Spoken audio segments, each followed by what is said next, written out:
Video series එකේ දෙවැනි video එකත් එක්ක තමයි ඔයාලා මේ එකතු වෙලා ඉන්නේ.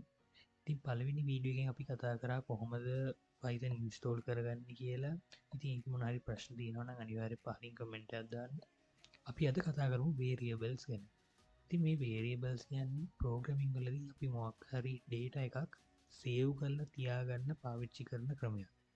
ඒ කියන්නේ හිතන්න සාමාන්‍ය ලෝකෙදී අපි මොකක් හරි box එකකට සපත්තු දාලා එක ස්ටෝ කරලා තියෙනවා. ඔය හරි ගබඩා කරලා තියෙනවා. අන්න ඒ වගේ තමයි ප්‍රෝග්‍රෑමින් වලදී variables පාවිච්චි කරන්නේ. අපිට පුළුවන් මේ variable එක තුළ මොකක් හරි save කරලා තියාගන්න.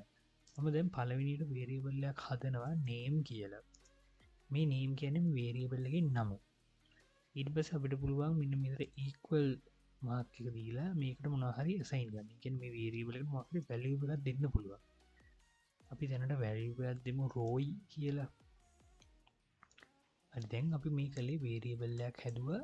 ඒකට variable name එකක් දුන්නා සහ variable එකට value එකක් දුන්නා. අපි තව variable එකක් හදමු age කියලා.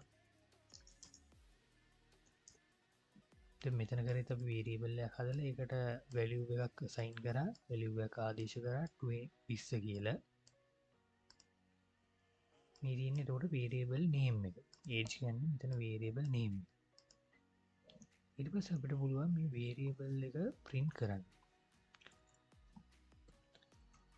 මේ print function එක පුළුවන් අපිට මේකට පාවිච්චි කරන්න. print කියන්නේ Python වල inbuilt function එකක්.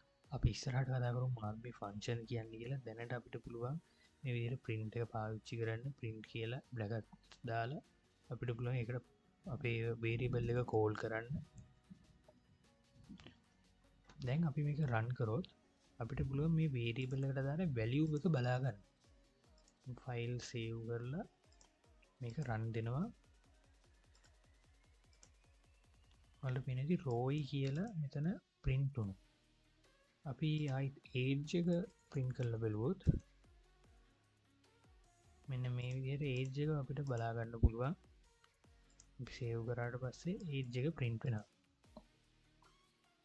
variables වල data type තියෙනවා. උදාහරණයක් විදිහට දැන් මෙන්න මේක text එකක්. ඒත් එක්කම මේ roy කියන එක text කියන type එකේ තමයි තියෙන්නේ. ඊට age කියන්නේ මෙතන තියෙන අංකයක්.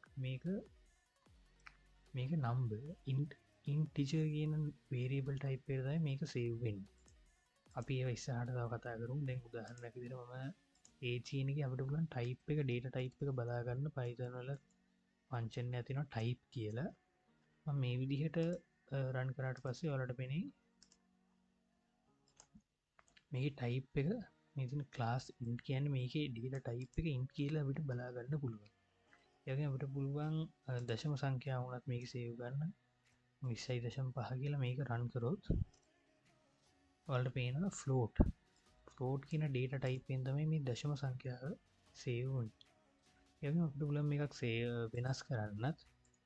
දැන් මේ age එක 20.5 නේ. අපි මේක වෙනස් කරමු 25.5ට. දැන් අපි age එක print කරොත් අපිට මේ දෙවෙනියට අපි ආදේශ කරපු අගේ තමයි බලා ගන්න පුළුවන් වෙන්නේ. ඔයාලට පේන්නේ 25.5. අපි මේක ලියන්න කලින් මෙන්න මම මෙතනත් දැන් print age එකක් දැම්මා. ඊට පස්සේ age එක වෙනස් කරලා ආපහු print එකක් දැම්මා. ඔයාලට පේන්නේ මුලින්ම 20.5. ඒ කියන්නේ අපි මෙතනදී ආදේශ කරපු assign කරපු value එක ඊට පස්සේ ඊළඟට 25.5 කියලා දෙවෙනියට assign කරපු value එක එවුණා. ඉතින් මේ variables හදද්දි මතක තියාගන්න ඕන දෙයක් තමයි මේවයේ variable name එක spaces තියන්න බෑ. අනිවාර්යෙන් එකට තමයි ලියන්න ඕනේ. ඒ වගේම මේවට හරි නම් දෙන්න. ඒ කියන්නේ අපිට variable name එක දැක්කම මේක ඇතුලේ තියෙන මොන වගේ value එකක්ද කියලා හිතා ගන්න පුළුවන් විදිහේ variable name දෙනවා නම් හොඳයි. ඒක අපිට ඉස්සරහට ඒ වගේම මේවා case sensitive. ඒ කියන්නේ දැන් මෙතන මේ age එකයි මෙන්න මේ age එක කියන්නේ variables දෙකක්. එකම value එක වුණාට ඔයාලට වෙන්නේ මෙතන capital A මෙතන simple A. මේ case එක බලපානවා අපිට Python වල variables පාවිච්චි කරද්දී. ඉතින් ඔයාලට පුළුවන් practice කරන්න ඔයාලගේ name එකයි age එකයි සහ ඔයාලගේ කැමතිම කෑමක් තියෙනවා නම් ඒවට වේරියබල් සදලා මේ විදිහට ප්‍රින්ට් කරලා බලන්න කොහොමද වැඩ කරන්න කියලා.